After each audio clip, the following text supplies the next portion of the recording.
Hebreus 6:1 diz assim: por isso, pondo de parte os princípios elementares da doutrina de Cristo, deixemo-nos levar para o que é perfeito, não lançando de novo a base do arrependimento de obras mortas e da fé em Deus, o ensino de batismos, da imposição de mãos, da ressurreição dos mortos e do juízo eterno.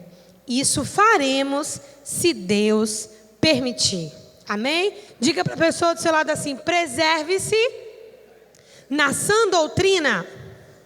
Diga para a pessoa do outro lado: preserve-se na sã doutrina.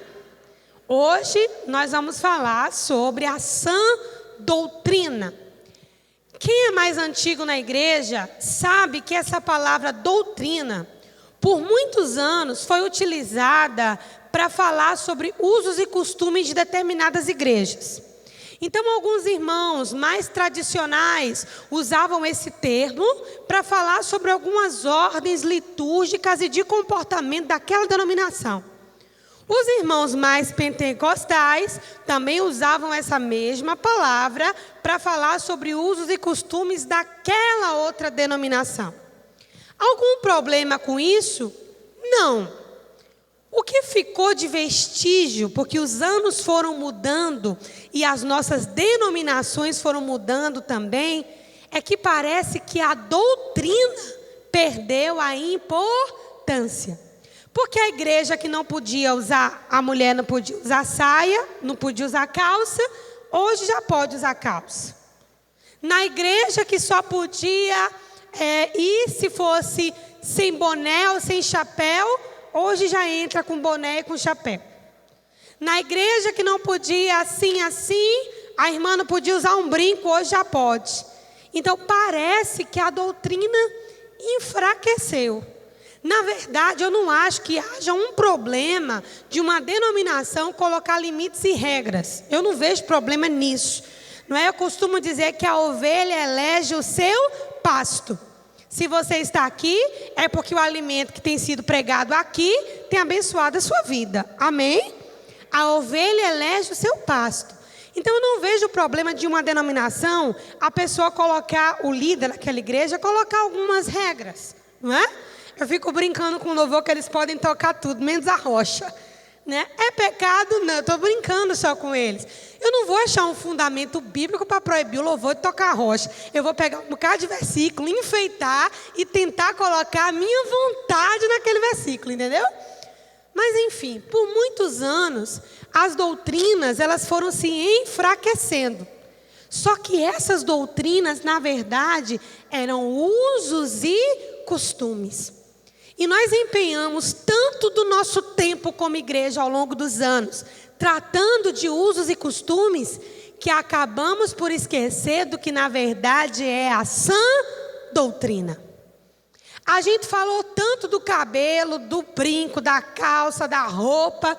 A gente falou tanto de uma série de tantas coisas, de excluir os membros, de fazer, de acontecer, que na melhor das intenções, mas como igreja, ao longo dos anos, diga comigo, os princípios elementares das doutrinas de Cristo foram esquecidos.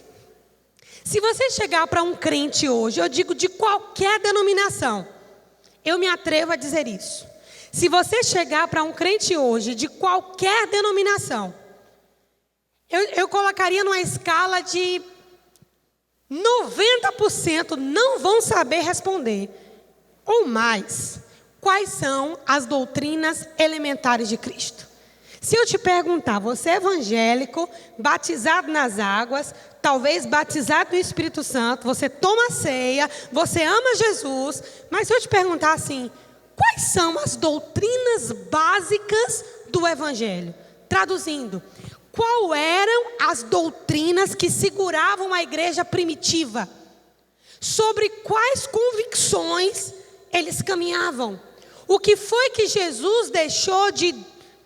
no grego é didache, que é ensinamento. O que foi que Jesus deixou de doutrina ou de ensinamento para que a igreja não abrisse mão daquilo ali? Quais são as doutrinas elementares do Evangelho?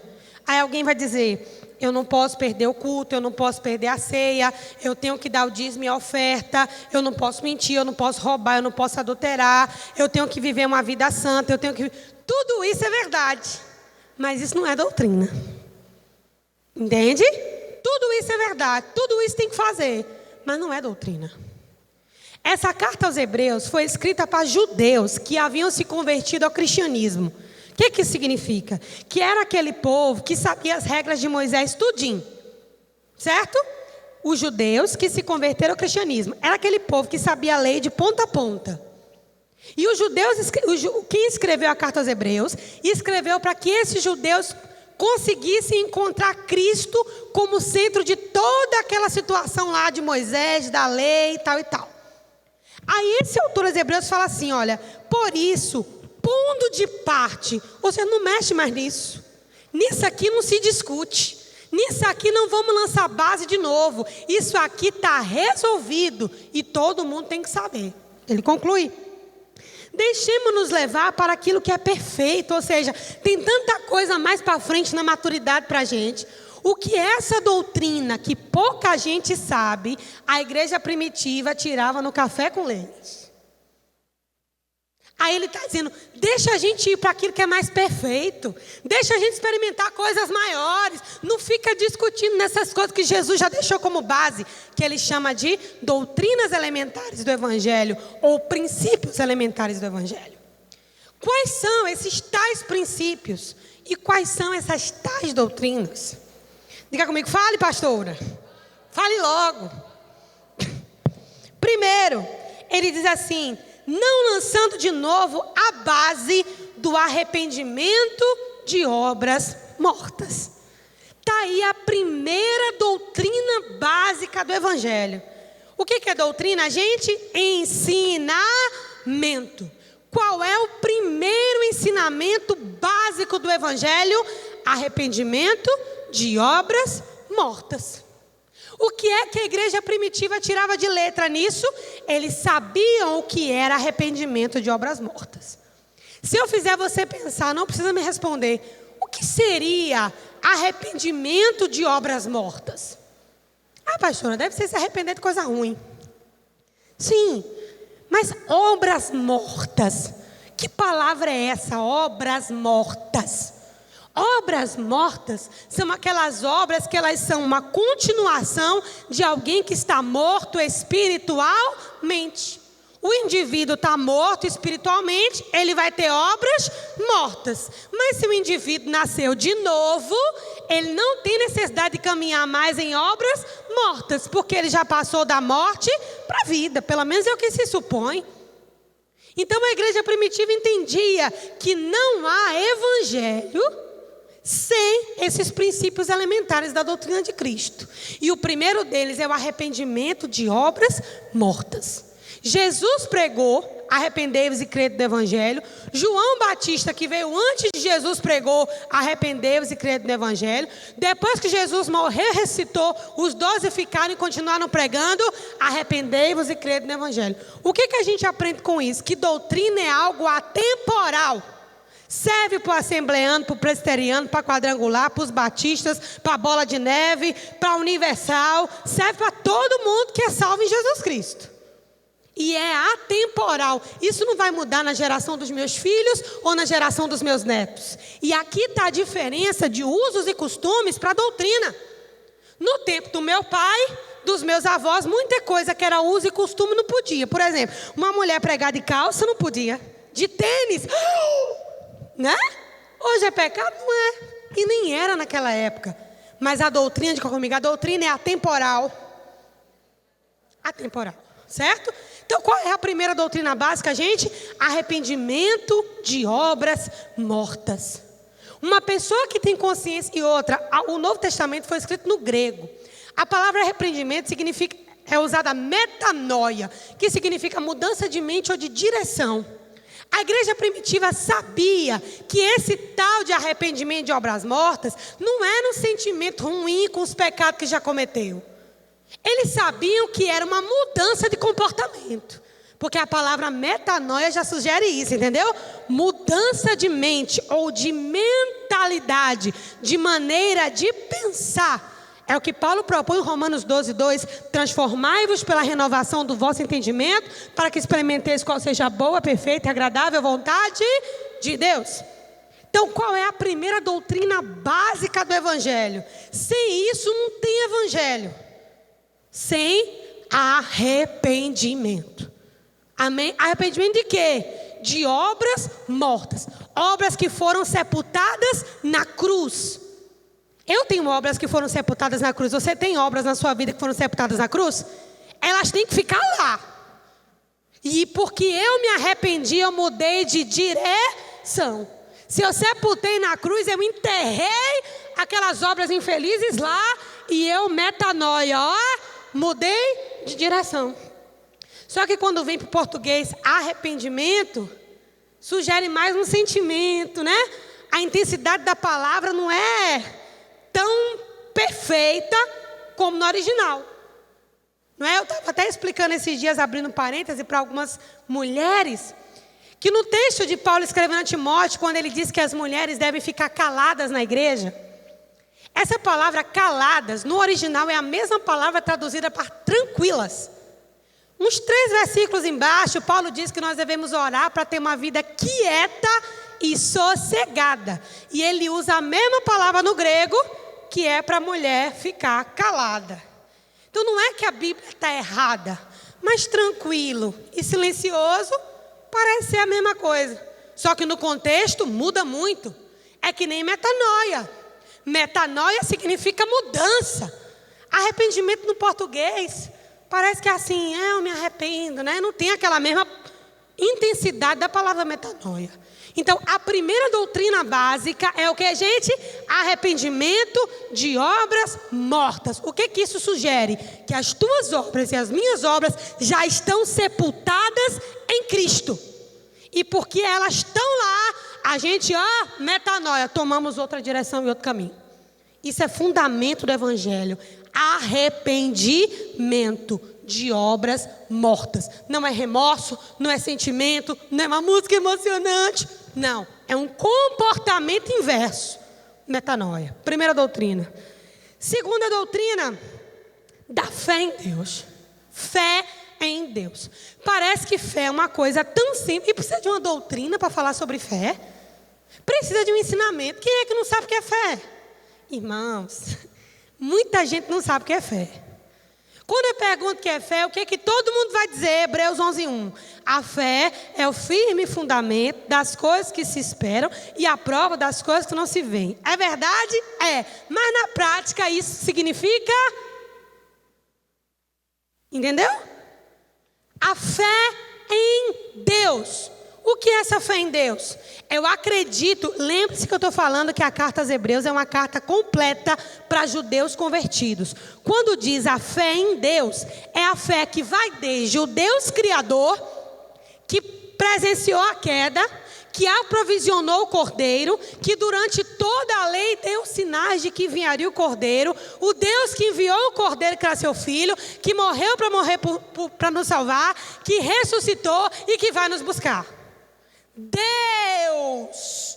É porque quando a gente fala Deus, para Deus. A fé em Deus, em Jeová. Esse Deus é esse Deus criador. É uma fé consciente, é uma fé intencional, é uma fé que tem uma base, uma raiz, é uma fé que se mistura com a nossa vida. Não é eu creio em Deus. Jesus falou sobre isso. O que Jesus disse? Os demônios também creem e estremece. A gente nem treme. Os demônios creem e estremece.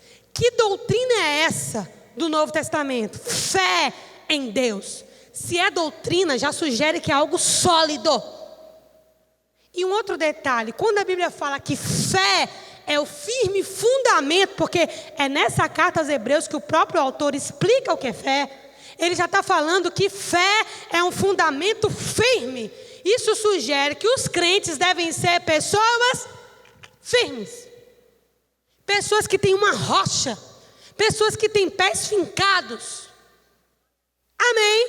não é a fé em Deus. Não é isso, irmãos. Ele escreveu uma carta. Lembre-se que a Bíblia, esses versículos aqui foram separados para a gente entender, né? Esses numerozinhos. Mas isso é uma carta.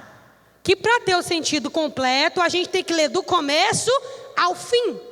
Quando ele está dizendo que a doutrina da fé é um ensinamento das doutrinas elementares de Cristo, ele está falando da fé que ele está pregando. E que fé é essa? O firme fundamento.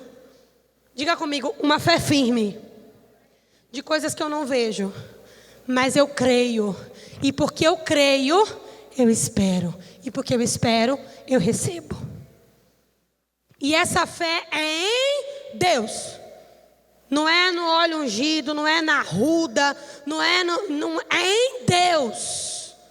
Fé em Deus. O óleo tem o seu lugar e nós vamos falar mais para frente. Porque aqui eu só estou pincelando. Fé em Deus. A primeira doutrina básica do Evangelho é o que, gente? Arrependimento de obras mortas. Eu sepultei aquelas obras. Sabe por que muito crente não muda de comportamento? Porque as obras não estão mortas, elas estão vivas. Como é que vai se arrepender de uma obra que está viva? Você só se arrepende de uma obra que já morreu. Se não morreu, tu não se arrependeu. Amém? Arrependimento de obras mortas. A gente só se arrepende daquilo que já morreu. Aquilo que está mortificado com Cristo e sepultado com Ele. Fé em Deus, segundo a doutrina básica, a igreja primitiva tirava de letra. É por isso que eles davam a vida para morrer. É por isso que eles vendiam tudo e repartiam com os pobres. É por isso que eles estavam aguardando a volta de Jesus para aqueles momentos. Por causa da fé. Paulo escrevendo aos Romanos, ele fala assim, porque faz parte da igreja primitiva. Paulo diz assim: eu me orgulho de vocês. Não foi Paulo que fundou essa igreja não, mas ele diz: eu me orgulho de vocês, porque a fé de vocês está sendo anunciada em todo o mundo. Não é? O povo cria tanto que aquilo estava se espalhando. A fé de vocês é anunciada em todo o mundo. A igreja primitiva andava nesse caminho, não é? A igreja apostólica andava nesse caminho. Então, o arrependimento de obras mortas e da fé em Deus. Outra doutrina básica, o ensino de batismos. Percebe que batismos aí está no plural? Batismos, no grego, baptismos. Por que está no plural? Diga, porque não só tem um batismo. São 3. O primeiro batismo é esse batismo que você conhece. O batismo nas águas para testemunho de arrependimento. Sabia que até hoje tem gente que diz que quando se batiza o pecado fica nas águas? E eles falam isso de verdade, eles não falam rindo não, eles acreditam. Por quê? Porque falta ensinamento de batismos. Tem gente que confunde a hora que batiza com o novo nascimento. Não é porque as pessoas são más e ruins, é porque o ensinamento de batismo não é claro. Batismos. O que é o batismo nas águas? O batismo nas águas é para arrependimento. Como assim arrependimento, pastora? Alguém que de fato decide sepultar as obras do velho homem e ter uma nova vida em Cristo.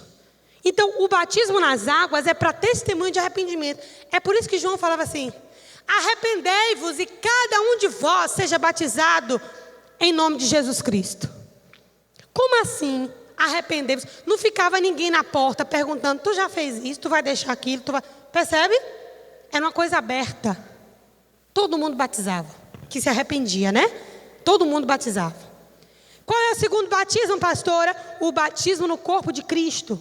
É o Espírito Santo que nos enxerta no corpo de Cristo, porque nós estávamos mortos e separados de Deus. Então o Espírito Santo dá o segundo batismo, que é o batismo no corpo de Cristo.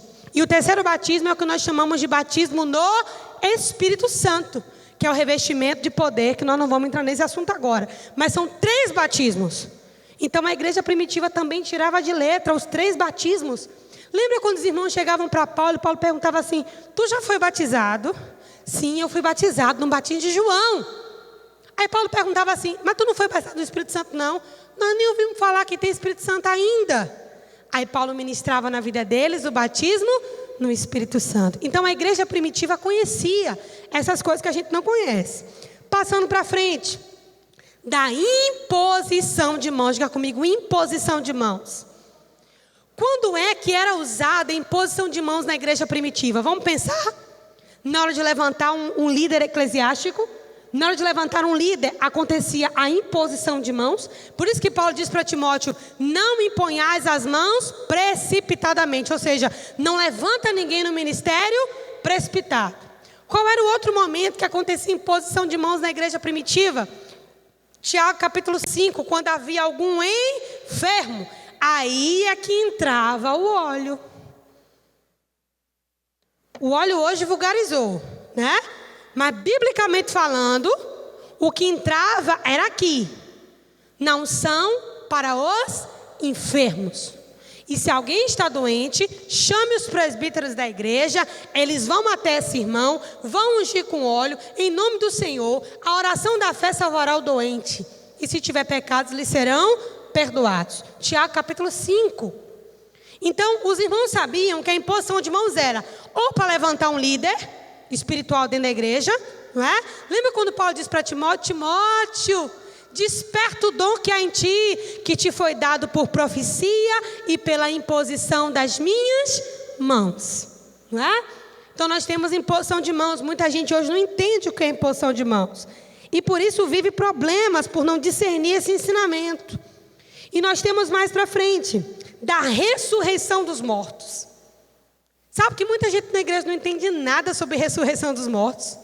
Ô pastora, quem é que vai ressuscitar? Eu vou. A ressurreição dos mortos era algo prometido para os judeus. Lembra quando Lázaro está morto? Que ela diz para Jesus: mas meu irmão morreu. Aí Jesus diz assim: mas ele vai ressuscitar. O que ela diz? Eu sei que ele vai ressuscitar no grande dia. Porque já era uma promessa. Só que havia uma outra ressurreição. Além dessa ressurreição que Marta sabia, havia uma outra ressurreição. Vão haver, é porque isso aqui já é escatologia, mas a ressurreição dos mortos vai acontecer, irmãos. No arrebatamento da igreja, depois que a igreja foi tirada da terra, a Bíblia diz que, antes da igreja ser tirada da terra, a Bíblia diz que aqueles que dormem em Cristo ressuscitarão primeiro. Então os nossos irmãos que já dormiram no Senhor, todos eles vão ressuscitar, com o corpo glorificado. Por que tem gente que até hoje não supera um luto? Porque não entende a ressurreição dos mortos. Eu me refiro a pessoas dentro da igreja, né? Porque não entende ressurreição dos mortos. Essa questão de ressurreição dos mortos foi uma coisa tão clara para mim. Embora eu não tivesse discernimento de doutrina, mas eu lembro que quando meu pai faleceu, que minha mãe foi dar a notícia para mim, para minha irmã, ela disse: papai foi para a eternidade, mas em breve ele vai voltar, nós vamos encontrá-lo, né? Então, mesmo sem ter noção das coisas que eu tenho hoje, o meu luto foi bem mais amenizado pelo fato de eu saber que eu vou reencontrá-lo. Então a igreja primitiva sabia, aqueles irmãos que estavam sendo jogados para ser comidos por leões, né? Aqueles irmãos que estavam sendo torturados, porque a essa altura Roma estava perseguindo a igreja. Paulo está dizendo: esses irmãos vão ressuscitar. Então a igreja sabia dessa doutrina da ressurreição dos mortos. Sabia também que os ímpios vão ressuscitar. Ô pastor, e os ímpios vão ressuscitar? Tem gente na igreja que não sabe dessa parte. Vai. Já viu um filme de terror? Pensa numa coisa pior. A Bíblia diz que o mar vai devolver os seus mortos. E esses mortos vão ressuscitar do jeito que morreram. Eles não vão ter um corpo glorificado como os irmãos que morreram em Cristo. Por quê? Porque esses irmãos que morreram em Cristo creram em Jesus, e como Jesus ressuscitou, eles também vão ressuscitar. Mas quem morreu sem cabeça vai ressuscitar sem a cabeça. Aqueles filmes de terror bem horroroso. Foi assim que Daniel viu. O mar vai devolver os seus mortos, os ímpios vão ressuscitar, e eles vão ser julgados vivos.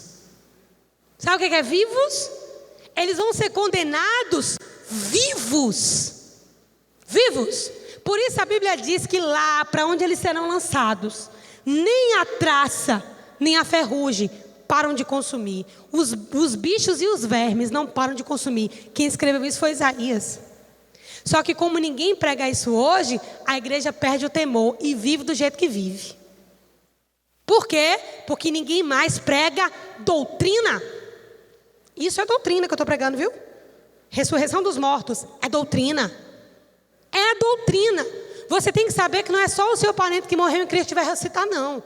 É os que morreram sem Cristo também. E vão ser condenados vivos. E se tua família não for salva, eles vão morrer, vão ser condenados, vão ressuscitar, vão voltar em carne e vão ser condenados em carne. Então corra para evangelizar os seus. A diferença é que a morte vai ser tirada, eles nunca mais vão morrer. Então dê o seu melhor para evangelizar os seus e os da sua casa.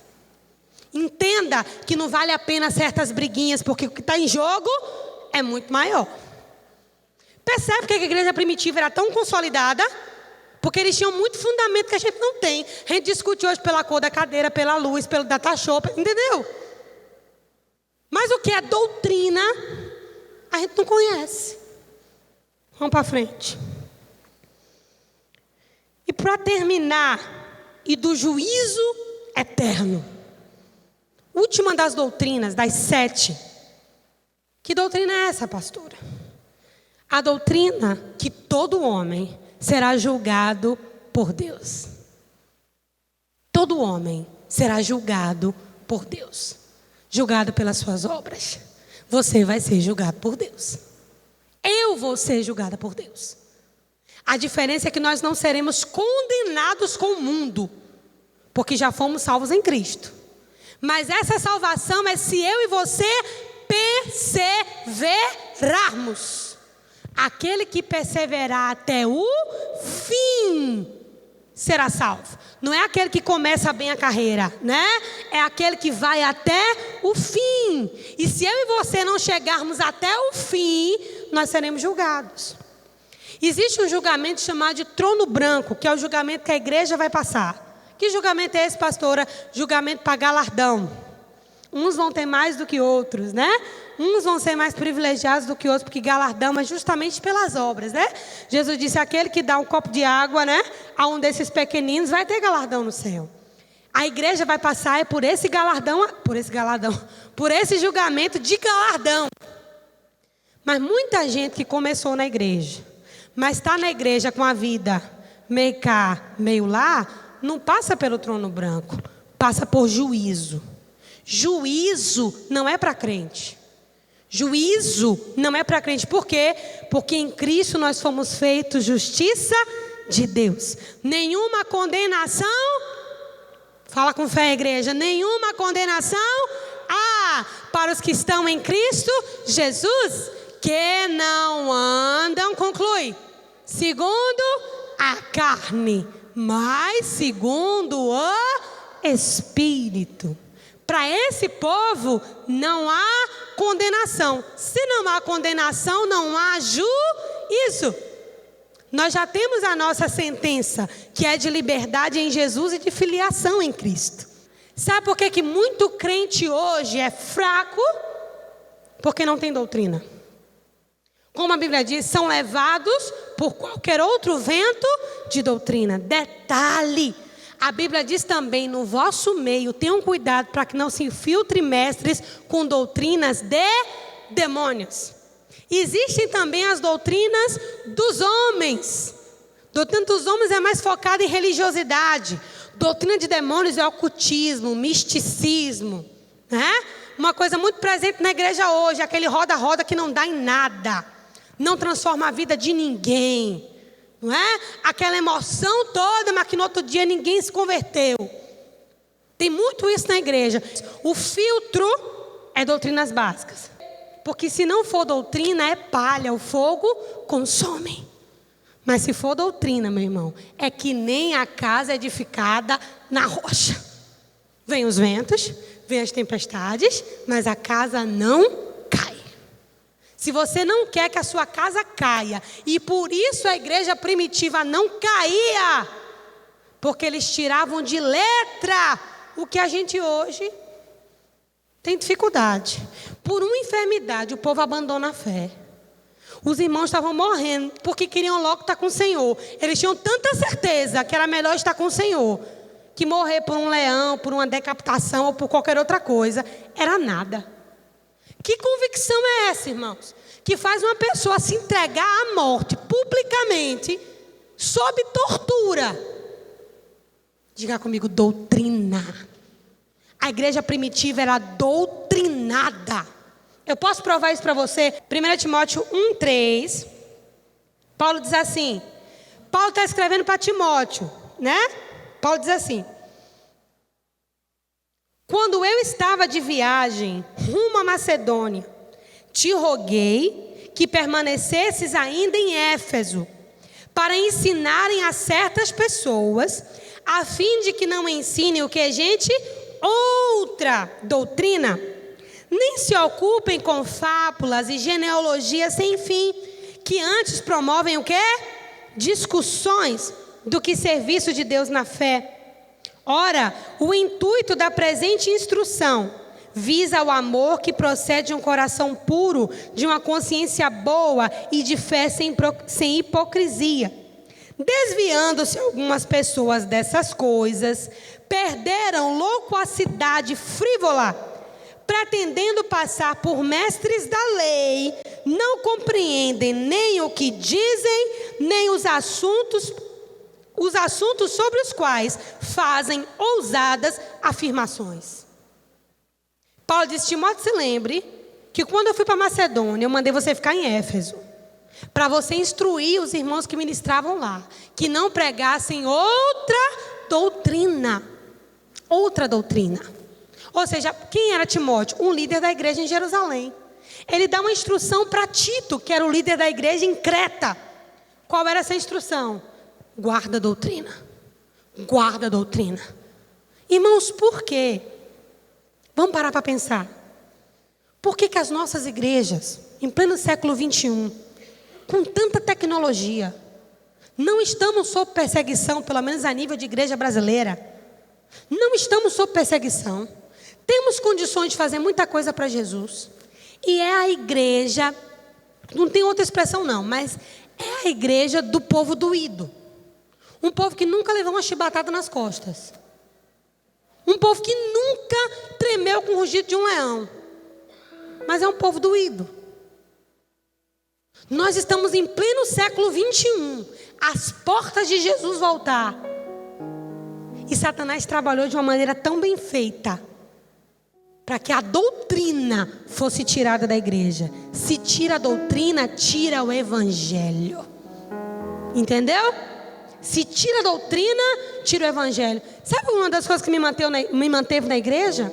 Não foi só o meu amor por Jesus, não. Eu sempre o amei, porque eu fui ensinada a amar Jesus desde pequena. Mas uma coisa que me manteve na igreja é porque eu sabia qual seria o meu destino se eu soltasse ele. Era melhor estribuchar com ele, sofrer com ele, cair e levantar com ele, do que soltar na mão dele, porque eu sabia para onde eu ia. Isso me guardou. Tive falhas na caminhada, mas nunca deixei.